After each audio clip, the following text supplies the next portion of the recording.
अस्सलामुअलैकुम। Your teaching guide में welcome. ये पोइम है एवरीवन सैंग। कल इसकी रीडिंग विद उर्दू ट्रांसलेशन वाली वीडियो अपलोड कर दी गई थी। उसमें इस पोइम को बहुत अच्छे से एक्सप्लेन कर दिया गया है। आपने उसे ज़रूर देखना है। उसके बाद आप ये वीडियो देखें तो फिर आपको इसकी एक्सरसाइजेस भी अच्छे तरीके से समझ आ जाएंगी। पहले हम इसके डिफ़िकल्ट वर्ड्स के मीनिंग्स लिखेंगे और उसके बाद क्वेश्चन आंसर्स को सॉल्व करेंगे। और यहाँ पर आपसे हम्बल रिक्वेस्ट है कि मेरे चैनल को ज़रूर सब्सक्राइब करें, लाइक के बटन को भी प्रेस कर दिया करें और मेरी वीडियोस को दूसरों के साथ भी ज़्यादा से ज़्यादा शेयर किया करें ताकि मेरी हौसला अफजाई हो। Words meanings: drifted, carried slowly, Aahista Aahista फिसलना पानी या हवा वगैरह पर। Orchard, area of fruit trees, फलों का बाग। ड्रिफ्ट अवे, मूव अवे, परे हो जाना, दूर हो जाना। प्रेजेंट, पुट और कैप्टन प्रिजन, कैदी या कैद में। बस्ट आउट, स्टार्ट सडनली, अचानक शुरू करना। डिलाइट, हैप्पीनेस, खुशी, मुसर्रत। विंगिंग, फ्लाइंग, उड़ते हुए। वर्डलेस, विदाउट वर्ड्स, अल्फाज से महरूम। वाइडली, विदाउट केयर, बेकाबू अंदाज में। Beauty, good looker, lovely, stunner, खूबसूरती, हुसन या रूप।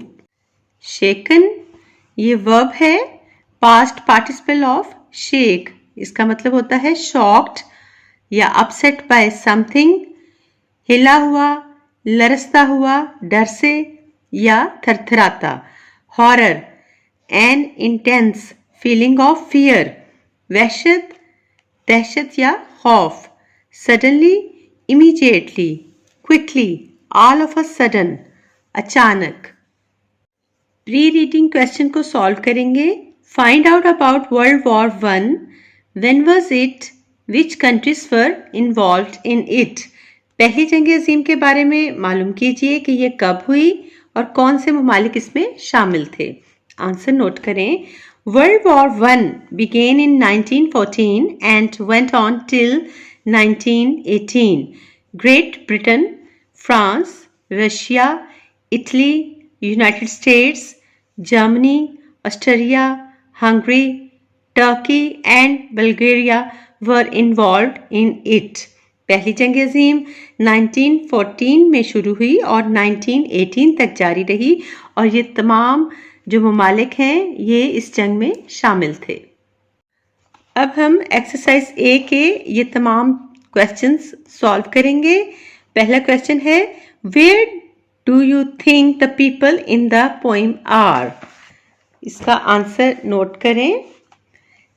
I think the people in the poem are in a bunker in a battlefield. यानी आपके ख्याल में पोइम में मौजूद लोग किस जगह हैं? तो मेरे ख्याल में नज़म में मौजूद लोग मैदान जंग में किसी बंकर में हैं। क्वेश्चन बी है, What comparison does the poet make in the first stanza? शायर पहले स्टैंजा में, पहले बंद में कौन सा कंपैरिजन कर रहा है, कौन सा तकाबल करता है? The poet compares his happiness with the happiness of the birds that were imprisoned and suddenly found freedom. शायर अपनी खुशी का कंपैरिजन उन परिंदों की खुशी के साथ करता है जो कैद में थे और अचानक उन्हें आज़ादी मिल गई। क्वेश्चन सी है, how did the beauty come? खूबसूरती किस तरह आई? The beauty came like the setting sun. खूबसूरती गुरूब होते सूरज की तरह आई। Question D, what did the poet feel when he heard the singing? जब पोएट ने गाने की आवाज सुनी तो उसने कैसा महसूस किया? He felt a joy so great that tears came to his eyes. उसे इतनी खुशी महसूस हुई कि उसकी आंखों में आंसू आ गए। क्वेश्चन ई है, what feeling felt the poet when he heard the singing? जब शायर ने गाने की आवाज सुनी तो उसका कौन सा एहसास खत्म हो गया? Feeling of horror left the poet when he heard the singing. जब शायर ने गाने की आवाज सुनी तो जो खौफ का अंसर था, जो दहशत का एहसास था, वो खत्म हो गया. अब हम करेंगे more difficult questions. Question F है, which words and phrases does the poet use to get across the idea that the birds are actually free? शायर ये ख्याल वाजे करने के लिए कि परिंदे वाकई आज़ाद हैं, कौन से अल्फाज और फ्रेजेस यानी कलमात इस्तेमाल करता है? The poet uses these words and phrases to get across the idea that the birds are actually free, winging wildly on and out of sight. शायर ये ख्याल वाजे करने के लिए कि परिंदे वाकई आज़ाद हैं, ये अल्फाज और कलमात इस्तेमाल करता है कि बेकाबू होकर उड़ते हुए आगे आगे और निगाह से दूर, निगाह से परे. क्वेश्चन जी है, how might the soldiers have felt before the singing started? What was their condition like at the time, and how would this have affected how they felt? गाना शुरू होने से पहले फौजी कैसा महसूस कर रहे होंगे, उस वक्त उनकी हालत कैसी थी और वो जैसा महसूस कर रहे थे इस बात ने उस पर कैसा असर डाला होगा.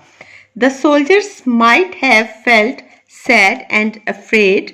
They are fighting a war. They do not know whether they would survive or die. They must be missing their families. All of this made them feel sadness and fear. यानी फौजी उदास और खौफजदा महसूस कर रहे होंगे. वो जंग लड़ रहे हैं, वो नहीं जानते कि वो जिंदा बचेंगे या मारे जाएंगे. उन्हें अपने घर वाले याद आ रहे होंगे. ये सारी बातें उन्हें उदासी और खौफ का एहसास दिला रही होंगी. अब हम आते हैं एक्सरसाइज ए के क्वेश्चन नंबर 2 पर. Can you find a rhyming pattern in the poem? तो इस पोइम का राइमिंग पैटर्न मैंने आपको रीडिंग वाली वीडियो में भी बताया है, यहाँ भी आप नोट कर लें. The rhyming pattern of the poem is ABCBB. Rhyming scheme को मैं यहाँ पर आपको समझा देती हूँ.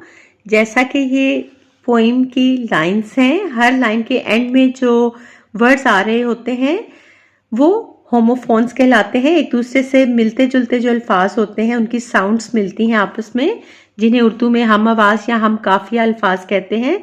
तो इस पोइम के एंड में आप नोट करें, ये सिंगिंग है, डिलाइट, फ्रीडम, वाइट और साइट हैं. अब ये जो लाइन फर्स्ट है इसको A कहते हैं, फिर 2 लाइन को B कह लेंगे, फिर C कह लेंगे. तो इन वर्ड्स को किस तरह लिखेंगे? A सिंगिंग A है, लेकिन सिंगिंग से मिलता जुलता कोई नहीं है. फिर आ गया डिलाइट, ये B है.